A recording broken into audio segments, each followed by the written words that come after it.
Hai Sobat Berkisah, dunia dibuat gempar oleh virus corona. Dalam sekejap, virus ini sudah menyebar ke seluruh negara.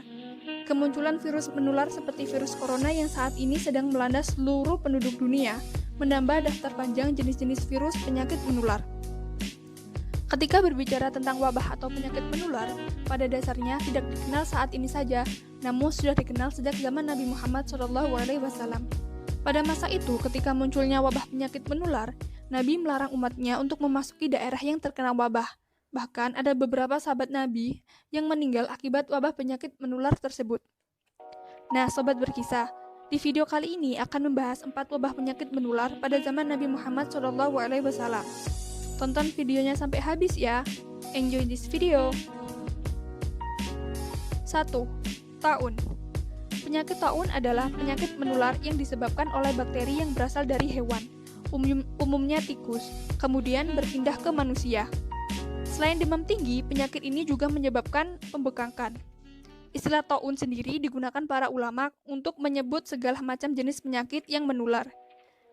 Mengenai penyakit taun, Rasulullah SAW bersabda, "Jika kalian mendengar adanya taun di suatu daerah, maka janganlah memasuki daerah tersebut. Dan ketika kalian berada di dalamnya daerah yang terkena taun, maka janganlah keluar dari daerah tersebut." Hadis riwayat Bukhari dan Muslim. Dari hadis tersebut menunjukkan bahwa penyakit taun merupakan penyakit jenis pandemi yang sangat terkenal pada waktu itu, dan juga menjelaskan tentang larangan untuk mendatangi wilayah di mana penyakit itu berada. 2. Kusta. Penyakit kusta atau juga bisa disebut lepra yaitu penyakit infeksi bakteri kronis yang menyerang jaringan kulit, saraf tepi, serta saluran pernafasan. Kusta dikenal juga dengan nama penyakit Hansen atau morbus Hansen. Kusta dapat ditandai dengan rasa lemah atau mati rasa di tungkai dan kaki. Kusta dapat ditandai dengan rasa lemah atau mati rasa di tungkai dan kaki. Kemudian diikuti timbulnya lesi pada kulit. Kusta disebabkan oleh bakteri Mycobacterium leprae. Bakteri ini dapat menular dari satu orang ke orang lainnya melalui percikan cairan dari saluran pernafasan, yaitu ludah atau dahak yang keluar saat batuk atau bersin. Rasulullah SAW pernah berdoa kepada Allah agar dilindungi dari penyakit ini.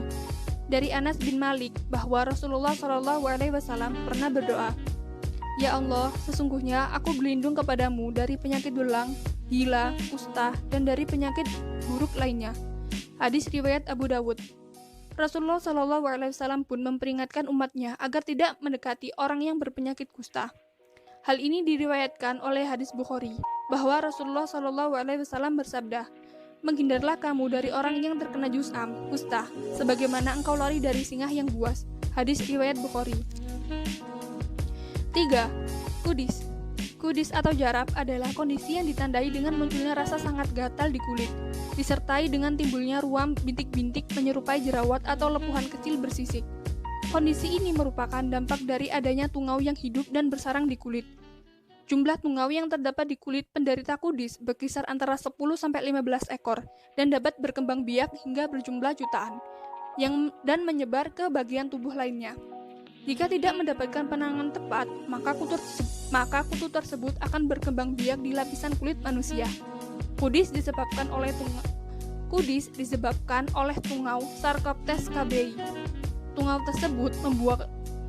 tersebut membuat lubang menyerupai terowongan pada kulit untuk dijadikan sarang. Mereka bertahan hidup dengan menjadi benalu di kulit manusia dan akan mati dalam beberapa hari tanpa manusia. Kudis merupakan penyakit yang mudah menular, baik secara kontak langsung maupun tidak langsung. Penyakit kudis ini pernah terjadi pada zaman Rasulullah. Hal ini terdapat dalam sebuah hadis riwayat Imam Ahmad. Dari Abdullah ibnu Mas'ud radhiyallahu anhu, ia berkata, Rasulullah SAW berdiri di hadapan kami, lalu bersabda, "Tidak ada sesuatu yang dapat menulari yang lain." Ada seorang Arab pedalaman berdiri, kemudian ia membantah, "Wahai Rasulullah, awal mula kudis menyebar dari lewat mulut atau ekor seekor unta, lalu menyebar hingga unta yang lain menjadi kudisan semuanya." Kemudian Rasulullah bersabda, "Lantas, siapa yang Lantas, siapa yang menulari unta yang pertama tadi? Hadis riwayat Ahmad. 4. Campak. Campak atau hasbah adalah penyakit yang menunjukkan gejala ruam pada seluruh tubuh dan sangat menular. Campak bisa menyebabkan komplikasi lebih serius dan sangat mengganggu. Komplikasi yang disebabkan oleh campak umumnya adalah bronkitis, infeksi paru-paru, radang pada telinga, dan infeksi otak.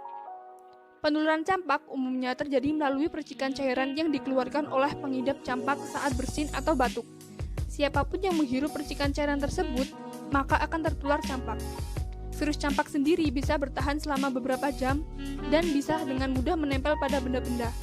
Jika seseorang menyentuh benda yang terlanjur dihinggapi virus campak, maka besar kemungkinan dirinya akan tertular campak. Umumnya, campak lebih sering menimpa anak-anak berusia di bawah 5 tahun. Kalau kalian suka videonya, klik tombol like-nya. Jangan lupa nyalakan lonceng notifikasinya supaya kalian tahu Corvus Berkisah upload video baru.